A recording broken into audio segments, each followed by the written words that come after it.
Hello ulit sa aming mga taga-subaybay dito sa aming YouTube channel at dito na naman tayo sa aming pinuntahan. Ngayong weekend lang, pumunta kami sa Tagaytay para magbanding bilang pamilya. Kasama namin yung kapatid ni nanay na si Mami. Ang tunay niyang pangalan ay Via pero ang tawag namin sa kanya ay Mami. Kasama din namin sila Maggie, si Justin, si Lotlot at saka si Josh.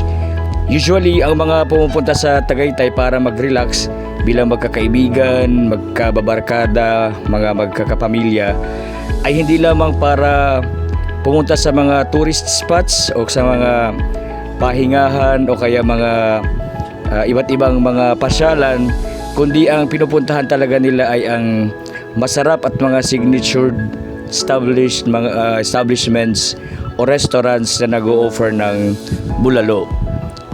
Last month pumunta kami sa Bulaluhan Capital, somewhere in Tagaytay, boundary na siguro ng Batangas yun, at kumain kami doon bilang pamilya. At ngayon na naman, dahil kasama namin yung tita namin, kumain naman kami sa isang kainan uli na nag-offer ng bulalo. Ito na yung Mervin Bulaluhan Restaurant. At yun, nag-enjoy naman kami at pagkatapos naming kumain sa restaurant na to, nag-decide kami na magdasal sa isa sa mga pinapasyalan ng mga turista after nilang mag-enjoy, kumain, mag-liwaliw, mag-gala sa mga usual na mga pinupuntahan tulad ng Sky Ranch, ng People's in the Sky, tsaka yung People's Park or Palace in the Sky, I would say. At ang pinuntahan namin sa napakaraming mga simbahan, chapels doon na pwedeng puntahan ay ang Pink Sisters na matatagpuan nga sa isa sa mga bulubunduking dito sa Tagaytay.